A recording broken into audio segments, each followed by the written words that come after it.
Call came at 6:47 in the morning. I know the exact time because my phone was still in my hand from the night before. I'd fallen asleep on the couch again, still in my work clothes, a half-eaten granola bar on the coffee table next to a stack of files I'd been reviewing since 10. My phone buzzed, and I grabbed it before I was even fully awake. The way you do when you've spent years being the person everyone calls. It was my coworker Gina, not my husband, not my mom, not my brother. Gina, they brought you in last night, she said. Her voice was careful, like she was choosing every word. You collapsed in the parking garage. Security found you. I'm listed as your emergency contact at work, and they just called me. I didn't understand what she was saying at first. I thought I was still on the couch. I thought I was still home. Then I felt the IV in my arm. I should back up because none of this makes sense without the 2 years that came before it. My name is Simone. I'm 31 years old. I'm a financial analyst at a mid-sized firm in Charlotte, North Carolina. I've been with the company since I was 24, worked my way up from junior associate, got 2 promotions in 5 years, and by last spring, I was managing a portfolio that generated more revenue than half the senior team combined. My boss called me his quiet engine. A coworker once said I was the kind of person who made everyone else look like they were on vacation. I took that as a compliment. I shouldn't have. My mom lives 40 minutes away in a house I helped her refinance when interest rates spiked. My brother. I'll call him my brother, though you'll understand why that word starts to feel complicated. Lives 20 minutes from her with his girlfriend.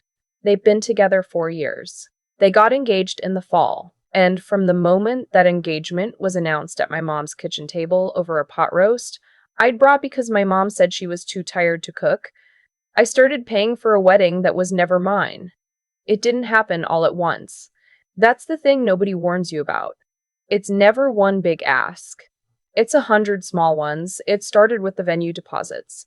His girlfriend, I'll call her Kendall, had her heart set on a historic plantation estate 2 hours outside Charlotte. The kind of place that charges $5,000 just for a site visit consultation. My brother texted me a link on a Tuesday night with 3 question marks and a "Lol, this is wild, right?" And somehow by Thursday, I was Venmoing $4,000 to help hold the date. Just until we get the joint account sorted, he said. You know how banks are. I did know how banks are. I also knew that by the time their joint account was sorted, the topic would have quietly moved on and I wouldn't see that money again. But I sent it. Then there was the photographer. Then the catering down payment. Then the hotel block for out-of-town guests, which apparently also needed to be secured immediately or risk losing the group rate. Then my mom needed a new dress for the engagement party. Just a small one, Simone. I'll pay you back for my tax return.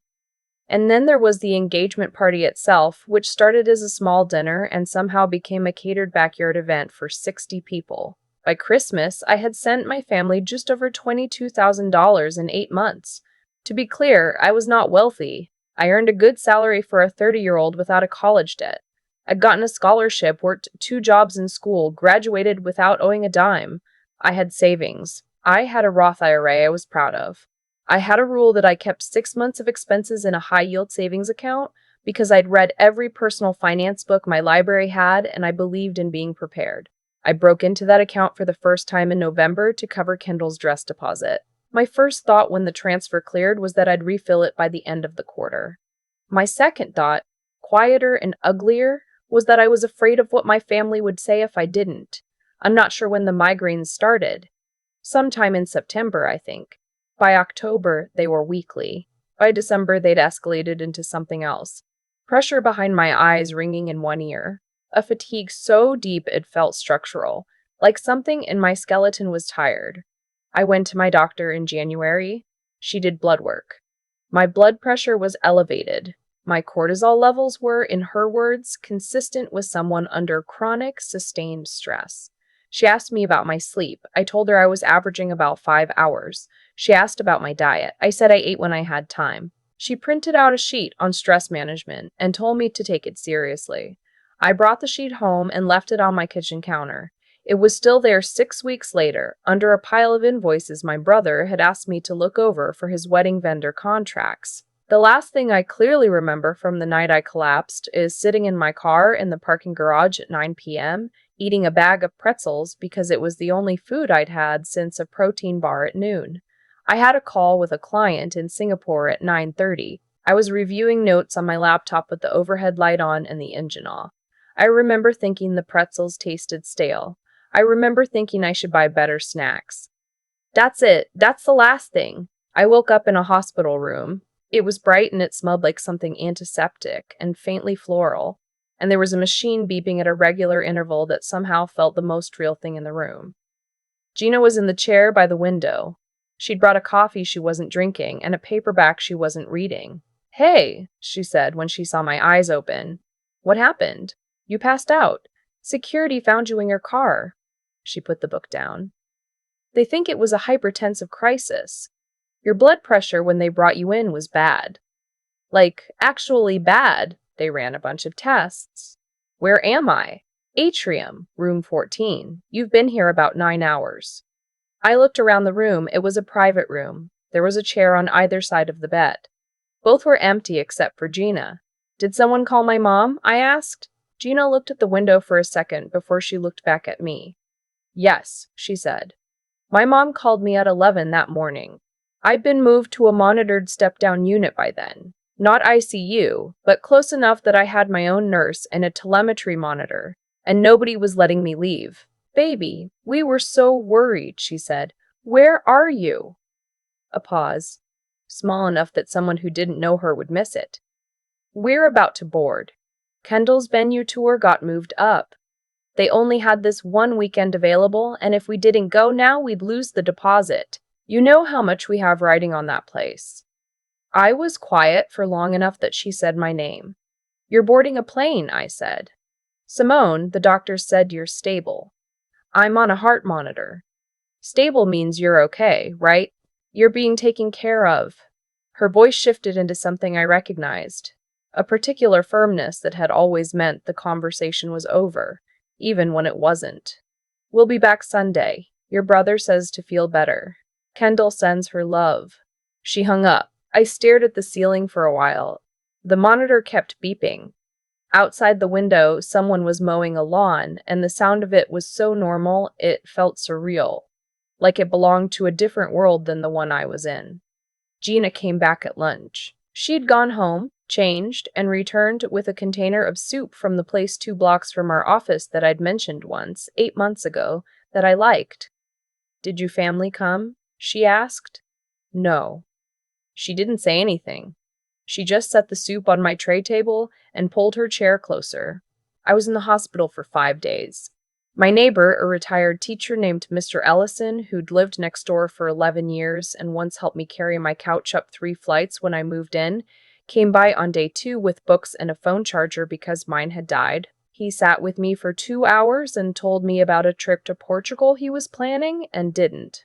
Once asked me how I was going to pay for anything. My coworker from the analytics team, a guy named Patrick who I'd always thought was more acquaintance than friend, showed up on day 3 with a get well card signed by 11 people from the office and a gift card to a meal delivery service so I'd have food when I got home. My mom texted twice, both times variations of "hope you're feeling better, don't push yourself." My brother texted once, on day 4. "Hey sis, heard you're doing better. Quick.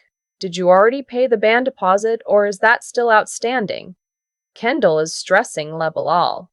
I read that text 4 times. I kept thinking I was misreading it. I wasn't. I was discharged on a Thursday afternoon. Gina drove me home. She helped me up the stairs and made sure I had water and my medication and my follow-up appointment written down somewhere visible. And then she sat on the edge of my coffee table and looked at me the way people look at you when they're about to say something they've been holding for a while. "Can I say something without you being upset? You drove me home from the hospital. You can say whatever you want. You've been running on empty for at least a year," she said. "I've watched you. You come in before everyone and leave after everyone, and you eat lunch at your desk and you never take a day off. And I know you've been sending your family money. You mentioned it once, and I did the math." She shook her head. Simone, nobody should find out their family didn't come to the hospital from a nurse asking if they had someone to call. I didn't say anything. I looked at my hands. That's all, she said. I just needed to say that. My mom came back on Sunday. She came over that afternoon and she hugged me in the doorway and said she was sorry she wasn't there and that it had all happened so fast and that the venue was truly stunning and would I like to see the photos. I told her I was tired. She said, of course. Of course. And she came inside and made tea and we sat at my kitchen table. And I watched her drink it and I thought about all the years I'd spent being the one who made everything easier for everyone. I'd started the conversation 100 times in my head. I'd written it down in the notes app on my phone, deleted it, rewritten it. But sitting there with the tea and the afternoon light and the lingering fatigue that hadn't fully lifted, I just said it. I'm not going to keep doing this. She looked up. The money. The last minute asks. Being the one you call when you need a cosigner or a Venmo or someone to figure it out. I love you. And I'm done. She set down her mug. Simone. I almost had a stroke, I said. I was alone in a parking garage, and I almost had a stroke, and I woke up in a hospital, and nobody in my family was there. I'm not angry about that. I'm just not going to forget it. She was quiet for a long moment. Then she said, very carefully, we've sacrificed a lot for you too, you know. And I said, just as carefully, I know you believe that. She left an hour later. We didn't hug at the door. It was the visiting log that broke everything open. I'd asked the hospital for a copy of my records, partly for the insurance claim, partly just because I'm the kind of person who needs the paperwork, who needs to hold the information and look at it directly. They sent it to me electronically, a PDF, and I opened it on a Tuesday evening when I was eating takeout on my couch and had nothing better to do than confront the 5 days I could only partially remember. Buried in the administrative records was the visitor log from the monitoring unit. Name, time in, time out. Standard documentation, Gina. Day 1, 9:14 a.m. Mr. Ellison. Day 2, 2:30 p.m. Patrick and 2 others from the office. Day 3, 6:03 p.m. And then on days 1 through 5, every single day, a name I didn't recognize. Gerald M. Com. Listed just like that. Last name redacted because he had apparently requested it at the desk. Signed in each evening between 8 and 9 p.m. Signed out between 10 and 11. Every single night. For 5 days. I sat with that for a long time. I thought maybe it was a mistake. Maybe it was someone else's record mixed in. But the room number was correct. The dates were right. I called the hospital patient services line the next morning. The woman I spoke to was kind and patient, and she explained that the individual had signed in as a family friend, that he'd specifically requested to be kept off the notification list, and that was the extent of what she could share. A family friend who visited every night and didn't want to be listed, who I had never met, who somehow knew I was there. I thought about it for 2 weeks before I did anything, and then I called my dad. I should explain. My father, the man I'd grown up calling Dad, the man who taught me to drive and helped me move into my first apartment and sat in the front row at my college graduation, had told me something, very quietly, the year I turned 19. He'd said that I should know, before I heard it some other way, that he and my mom had a rough patch early in their marriage, that there had been some confusion, that he had always loved me and always would, and that I was his daughter in every way that counted. I had never fully followed that thread, because he was my dad, because I didn't want to pull it. I pulled it now. He answered on the second ring. I told him about the hospital. I told him about the visiting log. I read him the name. The silence that followed lasted long enough that I thought the call had dropped. Dad. Yeah, he said, I'm here. Do you know who that is? Another pause. Then, I think you should talk to your mom. I'm asking you. He let out a long breath. And then he told me. His name was Gerald. He had worked with my mom at the accounting firm where she'd been a bookkeeper before I was born. They had been close in the way people sometimes are when a marriage is struggling. My dad had found out when I was about 6 months old. They had done a test. Gerald had known since I was a baby that I was his daughter. He'd agreed, at my mother's insistence, to stay away, to let my dad raise me, to not disrupt what my mom called a stable family situation. He had signed nothing legally, demanded nothing financially, made no claim. He had just watched from a distance. For 31 years, he came to your high school graduation, my dad said, his voice low and careful. He sat in the back. I saw him. I didn't say anything. You knew. I knew. For 31 years. Yeah, Simone, for 31 years. I called my mom that night. I kept my voice even the whole time, which is something I'm still a little proud of, because inside I felt like the floor had turned to water. She admitted everything in that particular way. Some people have of admitting things. Defensively, with qualifiers, as if the deception were something that had happened to her rather than something she had done. She said she had done what was best for everyone. She said Gerald had agreed. She said I needed to understand the context, the times, the difficulty of the situation. She said she had always loved me. I said, I know. And then I asked for his number. We met at a coffee shop in the Dilworth neighborhood on a Saturday morning in February. I got there 15 minutes early and sat facing the door. I watched people come in, a couple with a stroller, a man in scrubs, two women with yoga mats, and I kept my hands flat on the table because they wanted to shake. He walked in exactly on time. He's in his early 60s. Silver hair, my eyes, or I have his. I didn't know which way to think about it yet. He stopped just inside the door and looked at me for a second before he walked over, and when he did, he didn't hug me or reach for my hand, just stood there and said, Hi, Simone, in a voice that sounded like he'd practiced being calm about this. Hi, I said. He sat down. We ordered coffee. We were quiet for a little while. Outside, a couple walked past with a dog, and we both watched it for a moment, and somehow that helped. Why the hospital? I finally asked. You've stayed away for 31 years. Why then? He looked at his mug. I heard you were alone. From who? I still know a few people who know your mom. He glanced up. I heard you were in the hospital and nobody had come. And I just. He stopped, pressed his lips together. I couldn't do that.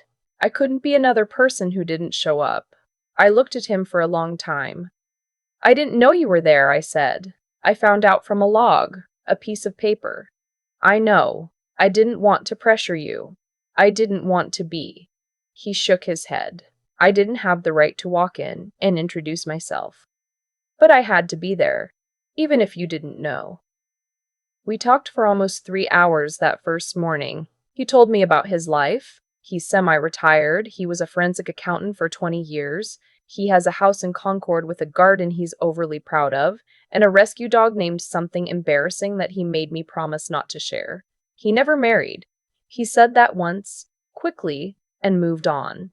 He told me he had a folder. I laughed when he said it. He looked surprised by the laugh, and I said, I keep folders too. It's clearly genetic. He smiled at that. It was the first time either of us smiled.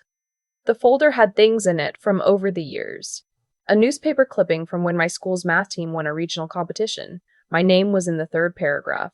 A printout of a LinkedIn announcement when I got my first promotion. A photo that his contact must have taken at my college graduation, me in cap and gown. And he was a small figure in the background of the 3rd row, slightly blurred, watching. I held that photo for a long time. I have a question, I said. Okay. Did you ever want to reach out? Before this, he was quiet for a moment, hundreds of times. What stopped you? Honestly, I thought it wasn't my right. I'd agreed to stay away. Your mom had built a life. You had a father who loved you. He looked out the window, and I kept telling myself the timing was wrong. There was never a good time. He paused. And then I heard you were lying in a hospital alone, and I realized I'd been hiding behind timing my whole life. I won't tell you I'd figured it all out. I haven't. My relationship with my mom is something I'm still deciding what to do with. We talk, occasionally. It's careful. I've told her I needed time, and to her credit, she hasn't pushed. My brother's wedding is happening in June. I sent a card and a modest gift from a registry and a polite regret that I had a prior commitment. He texted back, oh cool, which, honestly, was probably the most honest response he's given me in years. The $22,000 is gone. I've made peace with that the way you make peace with money you spent on something that hurt you. slowly, imperfectly, with occasional relapses into fury at 2 in the morning. My blood pressure is better. My doctor is pleased. I sleep 7 hours most nights, which is something I haven't been able to say since my mid-20s. I eat lunch away from my desk now. Gina and I get tacos on Fridays. Gerald and I meet for coffee every few weeks. It's still new. It's still strange. But there's something there that I don't have a word for yet. Something that feels like finding out a house you thought was complete actually has a room you didn't know about, and you're just starting to figure out what to put in it. Last week, he texted me a photo of his garden. Tomatoes coming in, he said. You want any? I wrote back, yes. Save me some. It's a small thing. It's just tomatoes. But I keep thinking about the folder. About a man who sat in the back of a graduation he had no official reason to attend, who drove 40 minutes to sit outside a hospital room every night for 5 days, who never announced himself, never demanded recognition, never made himself the point of the story. All those years, I was being the person everyone called when they needed something. I didn't know there was someone out there quietly showing up just because he thought I deserved to not be alone. I'm still learning what to do with that. But I'm learning. And I'm starting with tomatoes. I used to think that being needed was the same as being loved. I spent years confusing the two, and honestly, it's an easy mistake to make when you grow up in a family that only reaches for you when they need something covered. What happened to me? The hospital, the empty chairs, the boarding pass my mom bought while I was on a heart monitor wasn't random. It was the end of a long chain of choices, mine and theirs. I kept saying yes when I should have said I can't. I kept sending money I'd earned through 12-hour days to fund a lifestyle that had nothing to do with me, and they kept asking because I kept answering. That's not blame. That's just how it worked. And I think on some level, I knew it for a long time before I was willing to admit it. There's a version of this story where I call myself a victim, and I understand why some people would. But I've thought about it a lot since that Tuesday evening, when I opened a PDF on my couch and found Gerald's name repeated 5 times in a visitor log, and what I keep coming back to is this. The choices we make consistently become the conditions of our lives. I consistently chose to absorb everyone else's financial panic. I consistently chose to be available at the cost of being okay. And the condition that created was a parking garage at 9 at night, eating stale pretzels alone, until my body finally said enough before I would. The intelligence part, the tricky, uncomfortable part, was realizing that I'd been smart in every measurable way and completely blind in the one way that mattered. I could run a risk analysis on a client portfolio in my sleep. I could not look at my own life and call what was happening by its right name. That kind of blindness doesn't come from stupidity. It comes from not wanting to see. And not wanting to see is a choice, even when it doesn't feel like one. Gerald made a different kind of choice. He stayed quiet for 31 years. And I'm still working through how I feel about that. I won't pretend otherwise. But when the moment came where staying quiet would have meant something truly irreversible, he showed up. No announcement, no demand for recognition. He drove to that hospital and signed into a visitor log under a partial name and sat outside my room for 2 hours every night for 5 days, and then he left. That takes a particular kind of character, the kind that acts from conscience rather than audience. Gina brought me soup. Patrick brought a card signed by 11 people. Mr. Ellison brought books and 2 hours of company and a story about Portugal. None of them owed me anything. All of them showed up. My brother texted me about a band deposit while I was in a monitored unit. I'm not angry about any of it anymore. What I am is clearer. Clearer about what I will and won't carry. Clearer about who I want in my life and what that actually means in practice, not just in theory.